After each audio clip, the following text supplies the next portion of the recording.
Is there an app that you can't live without? And that is our answer. Do you use emojis? I use hearts. You use I have a hearts. lot to do with food. What is the first place you went to when you were vaccinated? Oh, I haven't been any place. I'm going to say something and you think of one word that comes to mind. Okay. Millennials. Joy to the world. Do you like being called grandma? Mimi is my name. Retirement.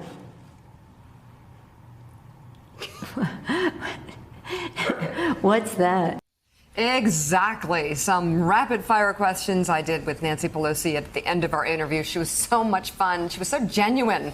I spoke with the House Speaker ahead of her selection to be part of the inaugural 50 over 50 By the way, list. I don't like to talk about it. I arranged those flowers. No, you did It was not. kinda hard. So I those- just wanted to be just right for Those are Nancy California to elaborate. wildflowers. She loved them. They were, I mean, this was like a work of art. We had an all-female photography team at Forbes, headed up by Robin Selman, and artists were involved, and this was a big deal, and it was beautiful. And she loved it. She kept telling us amazing stories. It was an incredible day. And the list spotlights the diverse voices and work of female entrepreneurs and leaders who are well over the age of 50. Here's my conversation with Speaker Pelosi, who became America's first female Speaker of the House at the age of 66. I'm wondering if you could dig deep and think about yourself, and I know you got into politics at maybe 47. Well, I came to Congress when I ran 46, was 46, 48, okay. 47. So even before that, Yeah. And you had 5 children. When you were a younger woman, did you have an imagination? Did you imagine your career after 50? No, I didn't. I certainly did not involve, I had no interest or idea that I would run for public office. I was doing what I love to do, being a mom. I just loved that. And so as that was coming to its, shall we say, they were going away to college and the rest, I was interested in doing something. I had a lot of energy. I don't know whether I attributed it to being Italian-American or the family I was from. Or just a woman? Just a mom who has had so much, shall we say, multitasking to do. Yeah. But I knew that I would be doing something because I just had all this energy and motivation. My motivation, my why to do anything sprang from being a mom because I have 5 children, my husband and I, Paul and I. 1 in 5 children in America lives in poverty, goes to sleep hungry at night. So that was really sort of my motivation. So maybe Nancy Pelosi at 25, what did you picture yourself to be doing in your 50s? And how does that picture compare with the reality where you are now, well after 50? You know, I didn't really even look that far forward. I didn't either. I think that's half the reason why we're having these conversations. Because a lot of women, young women especially, don't think about their careers after 50, 60, or 70. And perhaps they should. Well, I think the world has changed in terms of possibilities for women, thanks to people like you who, well, as an example, you as an example and a motivator in so many ways. But I remember thinking when I was young that my mother should have been in my time because she could do so many things, but she was so curtailed by her generation, by my father really even, and of course that went by the by, right, in families now. People recognize that their daughters, their sisters, their moms, their wives can do whatever they want. I know that your greatest accomplishment is your 5 incredible kids. Yeah. So putting them aside just for a moment, what would you consider your greatest accomplishment over the age of 50? Well, I don't think anything compares with the Affordable Care Act. That was because it enabled millions of people to have access to quality, affordable care, and again, for families and for the children. And not only 20 million more, but also families to have better benefits at lower cost, more accessible, more affordable. So nothing to compare to that. I consider it a pillar: Social Security, Medicare, Medicaid, the Affordable Care Act. So you've spent some time in the past few years standing up to power, especially to a president. And I'm wondering, are there ways in which you feel more empowered at this stage of your life? How can I say this? First of all, I'm excited to have this conversation with you because of what it means to other women and to younger women, because you don't know what's coming next. And I always say to young women, be ready. Just be ready.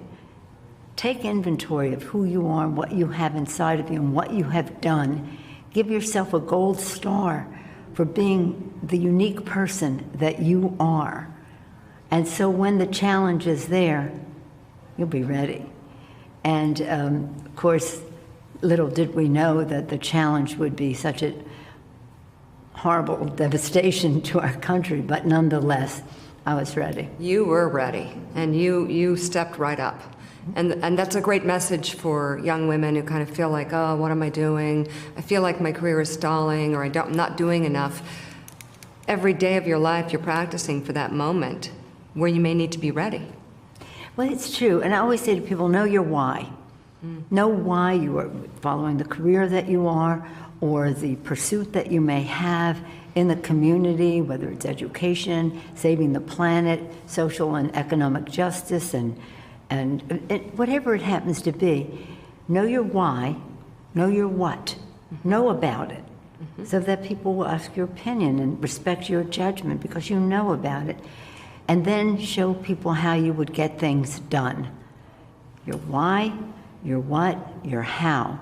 And when that happens, your genuine commitment will attract people. You'll be a leader. But again, don't underestimate. Just, you say it so beautifully. Know your value. That says it all. I think women, that's the one key that kind of gives them that. It does, and the word that I would say, if I could give every woman something, it would be confidence. Yeah. Just be confident in who you are, authentically you.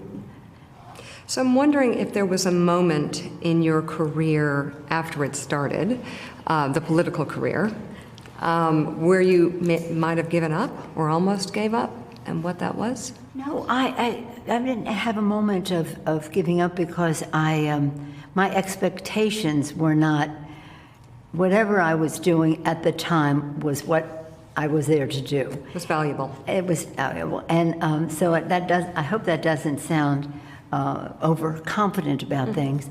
But no, it was like, this is what this is. Lessons learned. No, when I lost a race for, you may not know this because I don't know if you were born yet, but I lost a race for a national chairman. Mm-hmm. It was the best thing that ever happened to me because I learned so much from what the possibilities are. To young women, you don't know what's around the corner. So just be confident in who you are, know your subject so that people respect your judgment, and that you have a plan. You have a vision and you have a plan.